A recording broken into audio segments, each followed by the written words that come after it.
नमस्कार मित्रांनो. S class एज्युकेशनमध्ये तुम्हा सगळ्यांचं मनापासून स्वागत आहे. आज आपण पाहणार आहोत इयत्ता 10वी पाठ 3 जो की आहे शाल आणि हा पाठ लिहिलाय रा. जाधव यांनी. आता तुम्ही म्हणाल शाल म्हणजे नेमकं काय? तर आपण जी अंगावरती पांघरण्यासाठी शाल वापरतो, तर तीच ही शाल आहे. पण तुम्ही कधी-कधी पाहिलंय का, की जेव्हा कोणाचा तरी सत्कार समारंभ असतो, तर त्यांना पण शाल, श्रीफळ देऊन सत्कार केला जातो असं म्हणतात बघा. तर ती जी शाल तिथे वापरली जाते, ती भलेही आपल्यासारखी शाल का असेना, पण तेव्हा ती त्या व्यक्तीला आदर देण्यासाठी, त्यांचा सन्मान करण्यासाठी वापरली जाते. म्हणजेच शाल खरं तर आपल्याला थंडीपासून वाचवते, पण त्यासोबतच जर ती योग्य ठिकाणी वापरली, म्हणजे जर ती आदर देण्यासाठी वापरली, तर ती सन्मानासाठी पण वापरली जाऊ शकते. तर अशा प्रकारे हे जे वस्त्र आहे, तर ते दोन्ही ठिकाणी वापरलं जाऊ शकतं. मग आता नेमकं लेखकांना या पाठामधून काय-काय सांगायचं आहे, ते आपण पुढे बघूया. पण त्याच्या आधी लेखकांचा परिचय बघणार आहोत. हे कवी आहेत, समीक्षक आहेत, ललित लेखक आहेत आणि साहित्याची जाण आणि बहुआयामी समीक्षा वृत्ती यातून त्यांची समीक्षा विकसित झालेली आहे. समीक्षक म्हणजे काय? तर क्रिटिक ज्याला आपण म्हणतो, जे लेखन केलेलं आहे, तर ते त्यांच्या पद्धतीने किंवा त्यांना कसं वाटलं हे सांगणारे. व्यापक वाङ्मयीन दृष्टिकोन आणि चिंतनात्मकता ही त्यांच्या समीक्षेची वैशिष्ट्ये आहेत. म्हणजे त्यांचं लेखन हे वाङ्मयाच्या दृष्टिकोनातून असतं, पण त्यासोबतच ते आपल्याला चिंतन करायला सुद्धा भाग पाडतं. त्यांच्या समीक्षाविषयक लेखनाची 30हून अधिक पुस्तके प्रकाशित झालेली आहेत. साहित्य आणि सामाजिक संदर्भ, आनंदाचा डोह, निळी पहाट, आधुनिक मराठी कवयित्रींच्या कविता, साठोत्तरी मराठी कविता व कवी, आगळी-वेगळी नाटकं ही त्यांची समीक्षात्मक पुस्तके आहेत. वियुग ब्रह्म, मावळतीच्या कविता हे त्यांचे कविता संग्रह देखील प्रसिद्ध आहेत आणि 1970 ते 1990 या काळामध्ये ते विश्वकोशाच्या संपादनामध्ये सुद्धा सहभागी होते. तुम्ही विश्वकोश म्हणजे काय ते पाहिलं असेल ना याच्या आधीच्या पाठांमध्ये. सो त्याच्यामुळे ते जे काही विश्वकोश बनवण्याचा जो काही एक प्रक्रिया होती त्याच्यामध्ये सुद्धा रा. जाधव यांचा समावेश होता. आता या पाठाबद्दल थोडंसं बघूया. शालीभोवती असलेल्या लेखकाच्या आठवणी या पाठामधून व्यक्त झालेल्या आहेत. खरं तर शाल ही प्रतिकात्मक आहे. म्हणजेच काय? तर शालीमुळे येणारा शालीनतेचा संदर्भ अंतर्मुख करणारा आहे. काही कळलं का? नसेल कळलं तर डोंट वरी. या पाठामध्ये आपल्याला शाल आणि शालीनता म्हणजे काय हे पाहायला मिळणार आहेच. पाठातील औदार्याचे उदाहरण हे औदार्याचे म्हणजे उदारता, काहीतरी देण्याची वृत्ती. ठीक आहे. सो पाठातील औदार्याचे उदाहरण हे माणसाची संवेदनशीलता जपणारे आहे. आता हे का म्हटलंय असं, तर हेही तुम्हाला पाठामध्ये पुढे-पुढे कळणार आहे. आता आपण फक्त एक परिचय पाहतोय किंवा समरी पाहतोय. पूर्ण पाठ आपण बघणार आहोतच. वस्तूंच्या संदर्भातील आठवणींचे मूल महत्वाचे असते. खरं तर बघा, आपण बऱ्याचदा वस्तू जपून ठेवतो, कारण त्यामागच्या आठवणी खूप जास्त प्रेशियस असतात. कधीतरी कोणीतरी आपल्याला एखादी छानशी वस्तू दिली असेल, स्पेसिफिकली एखादं टॉय दिलं असेल लहानपणी, तर ते आपण जपून ठेवतो. कारण ते खूप जवळच्या मामाने, मामीने, काकाने, काकीने असं कोणीतरी जवळच्या व्यक्तीने दिलेलं असतं. त्याच्यामुळे आपण ते जपून ठेवतो. कारण त्यामागची आठवण, त्यामागची त्या व्यक्तीची भावना ही खूप महत्वाची असते, मोलाची असते. कोणत्याही निर्जीव वस्तूशी निगडीत असलेले संदर्भ मानवी भावना तरळ तरळ ठेवतात. म्हणजेच काय? खरं तर ती वस्तू निर्जीव आहे. ती आपल्याशी काही संबंध नाहीये तिचा. पण ती ज्या व्यक्तीने दिली आहे, त्या व्यक्तीबद्दलच्या भावना किंवा ती आठवण ही खूप महत्वाची आहे. वस्तूशी निगडीत कोणतीही आठवण असो अथवा प्रसंग, त्याचे मानवी संदर्भच सर्वार्थाने महत्वाचे ठरतात. तर अशा पद्धतीने वस्तू म्हणजे शाल आणि मानवी भावभावना या कशा पद्धतीने उलगडलेल्या आहेत पाठामधून, ते आता आपण बघूया. आता लेखक म्हणतात, की एकदा मी पु. ल. देशपांडे, सगळ्यांना माहिती असतील पु. ल. देशपांडे प्रसिद्ध लेखक आहेत, विनोदी लेखक आहेत. यांच्याकडे काही एक निमित्ताने गेलो होतो. म्हणजे काहीतरी काम असेल लेखकांचं, त्याच्यामुळे ते पु. ल. देशपांडे यांच्याकडे गेले होते. काम झाल्यावर मी निघण्याच्या बेतामध्ये होतो, म्हणजे मी जाणार होतो. तेवढ्यात सुनीताबाईंनी मला थांबवले. सुनीताबाई म्हणजे पु. ल. देशपांडे यांच्या पत्नी. तर सुनीताबाईंनी लेखकांना थांबवले आणि विचारले, "तुम्हाला शाल दिली तर चालेल काय?" म्हणजे जेव्हा त्यांनी हे ऐकले, लेखकांनी जेव्हा हे ऐकलं, तेव्हा त्यांना खूप आनंद झाला. कारण पु. ल. देशपांडे यांच्यासारखे एवढे मोठे लेखक, एवढे मोठे कवी किंवा एक मोठी हस्ती त्यांच्या हातून आपल्याला शाल मिळते, म्हणजे किती चांगली गोष्ट आहे, किती अभिमानाची गोष्ट आहे. आणि मग लेखक एका पायावरती हो म्हटलं. म्हणजे लेखकाने एका पायावरती हो म्हटले, की ते तयार झाले, की "हो, हो, द्या ना." म्हणजे तो आपला सत्कार झाल्याप्रमाणे आहे किंवा आपल्यासाठी किती गर्वाची गोष्ट आहे, असं लेखकांना वाटलं. पु. ल. व सुनीताबाई यांनी मला शाल द्यावी हा माझा मोठा गौरव वाटला. गौरव म्हणजेच काय? सत्कार किंवा एक खूप छान बाब आहे, की म्हणजे त्यांना खूप छान वाटलं, की ती शाल मी माझ्या खोलीतल्या सुटकेसमध्ये ठेवून दिली, वापरली मात्र कधीच नाही. आणि तो एक सन्मान आहे, त्यामुळे त्यांनी खूप जपून ठेवला त्यांच्या खोलीमध्ये आणि त्यांनी वापरली मात्र नाही शाल. शाल आपण युजुअली थंडीसाठी वगैरे वापरतो, पण त्यांनी मात्र ती वापरली नाही, कारण त्यांच्यासाठी ती खूप आदराची गोष्ट होती, सन्मानाची गोष्ट होती. त्यानंतर पुढे असं आहे, की पुढे वाईला विश्वकोशाचा अध्यक्ष म्हणून मी गेलो. आपण याच्या आधीच पाहिलं, की लेखक जे आहेत तर ते विश्वकोशाच्या प्रक्रियेमध्ये किंवा ते तयार करण्यामध्ये वगैरे काम करत होते. तिथे नदीकाठच्या प्राज्ञ पाठशाळेच्या खोलीमध्ये मी राहत असे आणि त्या ठिकाणी त्यांना एक राहायला जागा वगैरे दिली असेल, त्या ठिकाणी ते राहत होते.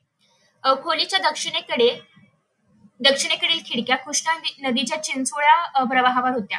चिंचोळ्या म्हणजे काय, बारीक ओघ, म्हणजे कृष्णा नदी त्या ठिकाणी वाहत होती आणि त्याचा जो काही एकदम बारीक प्रवाह होता, एकदम एक आपण म्हणूया की एकदम नॅरो जो फ्लो होता, तर त्याच्या आसपास त्यांची त्या खोलीची खिडकी होती. थंडीच्या दिवसामध्ये एक बाई माझ्या खिडकीखालील घाटाच्या छोट्या तटावर तिचे छोटे मूल एका टोपलीमध्ये ठेवून मासे पकडण्याचा उद्योग करत होती. आणि त्या ठिकाणी म्हणजे त्या खिडकीच्या खाली एक बाई बसली होती. ती मासे पकडत असेल त्या नदीमधून वगैरे, आणि तिच्या त्या तिने ती जे आणलं होतं टोपली, त्याच्यामध्ये तिने तिचं लहान मूल ठेवलं होतं.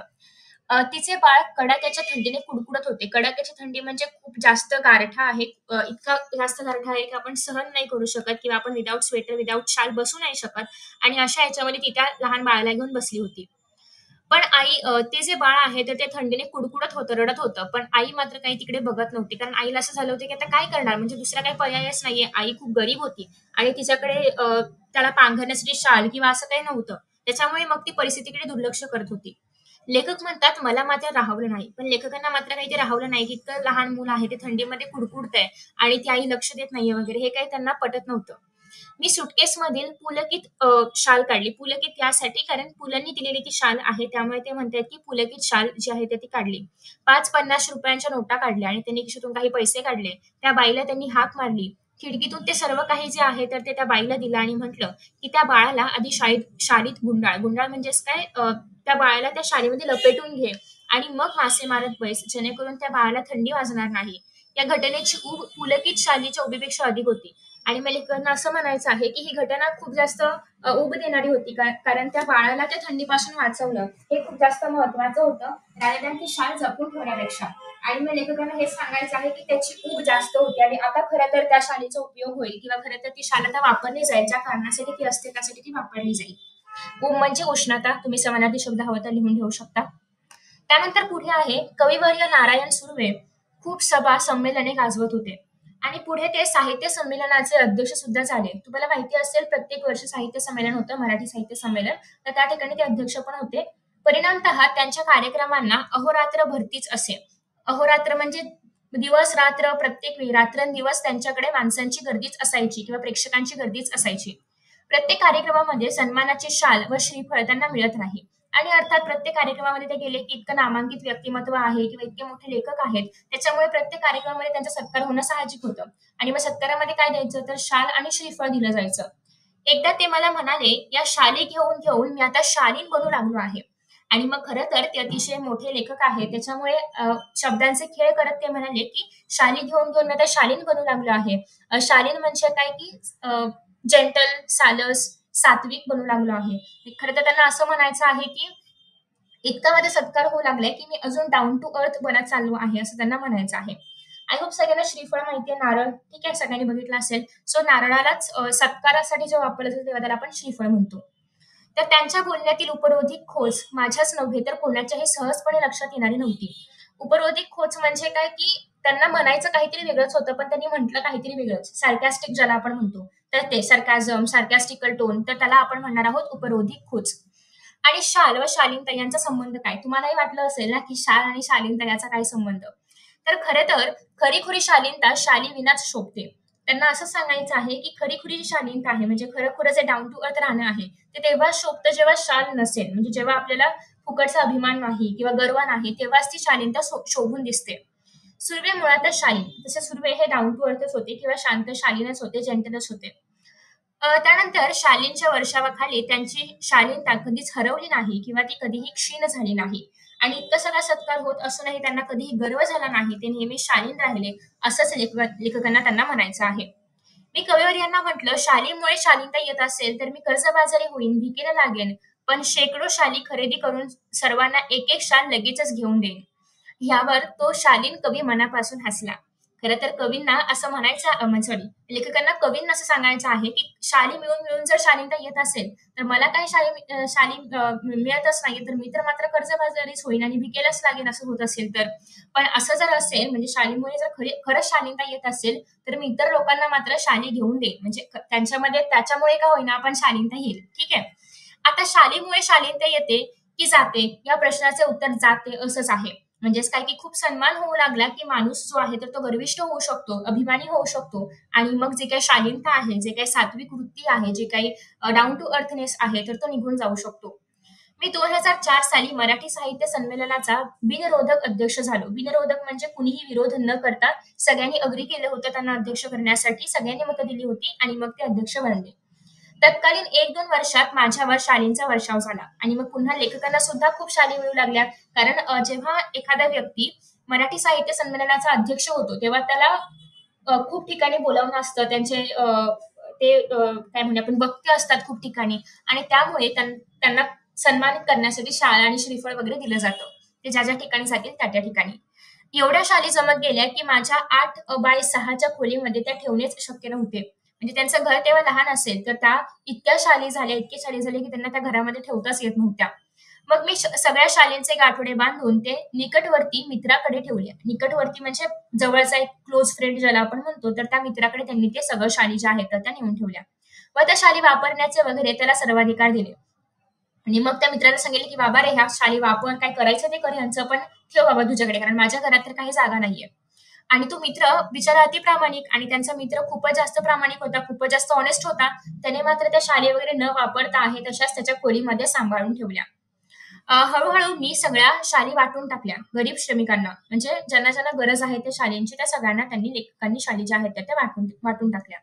या सुमारास मी शनिवार पेठेतील ओंकारेश्वर मंदिराच्या पुलावर बहुधा रोज संध्याकाळी जात असे आणि या साधारणच्या काही काळामध्ये जेव्हा ते अध्यक्ष वगैरे होते, तर त्या काळामध्ये ते साधारणतः शनिवार पेठेतलं जे काही ओंकारेश्वराचं म्हणजे महादेवाचं मंदिर आहे, तर त्या ठिकाणी ते जात होते. बहुधा म्हणजे ऑलमोस्ट रोज ज्याला आपण म्हणू शकतो. ठीक आहे, मोस्टली ऑलमोस्ट रोज.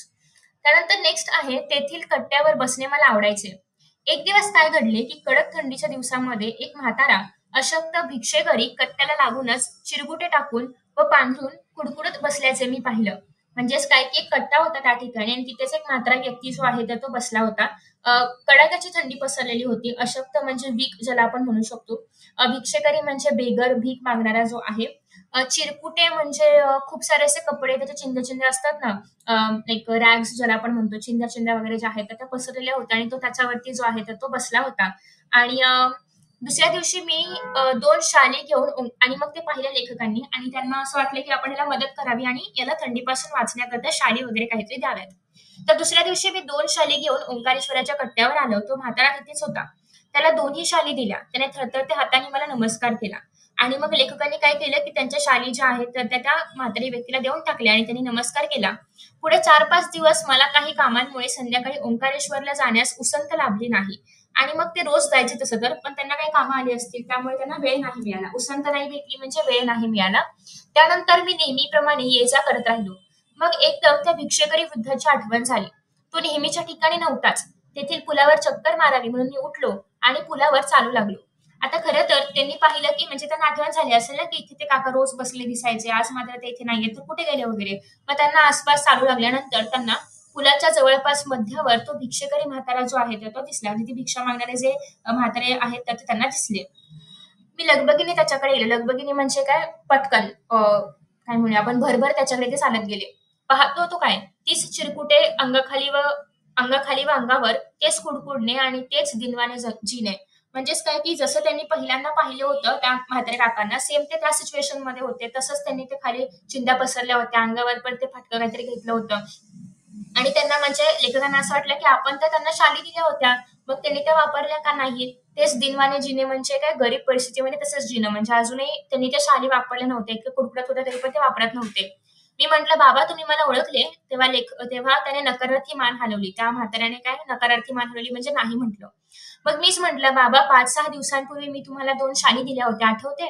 आणि मग लेखकांनी त्यांना आठवण करून दिली, की लेखक कोण आहेत.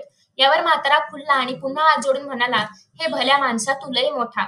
म्यासनी शाली दिल्या, पण बाबा म्या भिकाऱ्याला शाली कशा शोभतील? त्या शोभेपेक्षा पोटाची आग लय वाईट. मी शाली इकल्या व 2-3 दिवस पोटभर जेवून घेतलं बाबा. आमचं हे असलं बिकट जीणं तुझं लय उपकार आहेत बाबा." म्हणजे खरं तर त्या व्यक्तीला तेव्हा अन्नाची गरज होती जास्त. त्याच्यामुळे ज्या काही शाली दिलेल्या होत्या लेखकांनी, त्या अंगावरती पांघरण्याऐवजी त्यांनी त्या नवीन कोऱ्या शाली ज्या आहेत त्या विकल्या. त्यातून जे काही पैसे मिळाले त्याने स्वतःसाठी अन्न घेतलं आणि खाल्लं ते. म्हणजे त्याच्यासाठी ती थंडीपेक्षाही जेवण घेणं किंवा पोटभर जेवणं जास्त महत्वाचं होतं. अन्नाची ऊब जास्त महत्वाची होती. म्हणजे शालीची शोभा आणि ऊब व पोटाची आग आणि अन्नाची ऊब. तर यामधलं त्यांनी पोटाची आग आणि अन्नाची ऊब भागवणं हे जास्त महत्वाचं मानलं आणि त्या शाली विकून त्यांनी त्या पैशामध्ये स्वतःसाठी अन्न घेतलं. भुकेल्यास अन्न द्यावे, तहानल्यास पाणी द्यावे, हेही जमले नाही, तर अभागांना सन्मानाच्या शाली तरी द्याव्यात. म्हणजे खरं तर त्यावेळेस त्या व्यक्तीला किंवा त्या म्हाताऱ्या व्यक्तीला अन्नाची जास्त गरज होती शालीपेक्षा पण. पण तरीही त्याने पण तरीही जेव्हा लेखकांनी त्याला शाली दिल्या, तेव्हा त्याने त्या शाली न पांघरता विकून स्वतःसाठी अन्न घेतलं. म्हणजे याचा अर्थ ज्याला ज्याची गरज आहे त्याला तेच द्यावं, अन्यथा त्या व्यक्ती त्याचा उपयोग त्यासाठी करून घेतात. ठीक आहे. मग त्यांचं असं म्हणणं आहे, की ज्याला भूक लागली आहे त्याला खरं तर अन्नच दिलं पाहिजे. ज्याला तहान लागली आहे त्याला पाणीच दिलं पाहिजे. दुसरं त्याला काही देऊन काही फरक पडणार नाही किंवा त्याला त्याचं मोल नाही कळणार. आणि जर आपल्याला हेही नाही जमलं, तर जे अभागी आहेत म्हणजे ज्यांना आपण नाही देऊ शकत आहोत काहीच, तर ॲटलीस्ट त्यांना शाली तरी द्याव्यात. म्हणजे ते स्वतःचा मार्ग स्वतः शोधतील आणि जेणेकरून ते स्वतःची भूक स्वतः भागवतील. तर अशा पद्धतीने आपण हा पाठ पाहिलेला आहे. अभागी म्हणजे जे कमनशिबी आहेत, दुर्दैवी आहेत, अनफॉर्च्युनेट, अनलकी पीपल त्यांना आपण अभागी म्हणू शकतो. आय होप की तुम्हाला सगळे जे काही शब्द आहेत, अवघड शब्द तर ते समजले असतील. कशामध्ये काही डाऊट नसेल. इन केस तुम्हाला जर कुठला शब्द समजला नसेल, तर प्लीज मला खाली कमेंट बॉक्समध्ये विचारा. मी त्याचं उत्तर देण्याचा प्रयत्न नक्कीच करणार आहे. या ठिकाणी काही वाक्प्रचार सुद्धा आलेले होते. जसं की फॉर एक्झाम्पल कडक अशी थंडी असणे, तर त्याला आपण काय म्हणणार आहोत? कडाक्याच्या थंडीमुळे अंग कुडकुडणे, त्याला आपण म्हणतो अंग थरथरणे वगैरे. उसंत न लाभणे म्हणजे वेळ न मिळणे. हात जोडणे म्हणजे नमस्कार करणे. तर असे खूप इझी जे वाक्प्रचार होते, सो ते काही मी डिटेलमध्ये नाही घेतले. पण तुम्हाला हवे असतील तर ते मी टेलिग्रामवरती अपलोड करेन. अजून एक गोष्ट, काही जणांनी जुना टेलिग्राम चॅनल जॉइन केला आहे, तर प्लीज नवीन चॅनल जॉइन करा. नवीन चॅनलची लिंक जी आहे ती तुम्हाला कम्युनिटी बॉक्समध्ये पाहायला मिळेल आणि सोबतच मी डिस्क्रिप्शनमध्ये पण ॲड करेन, जेणेकरून तुम्ही नवीन चॅनल जॉइन करू शकता. त्याच्यावरती जे आता आपले रिसेंटली नोट्स आहेत तर ते मी अपलोड करत आहे, हँड रिटन नोट्स वगैरे सगळं. सो प्लीज चेकआउट करा. Thank you so much for watching this video. तुम्हाला हा पाठ कसा वाटला नक्की सांगा. आणि हा पाठ जो आहे तर हा छात्र प्रबोधिनी दिवाळी विशेषांक 2012 मधून घेण्यात आलेला आहे. ठीक आहे. Thank you so much and see in the next video. Bye bye.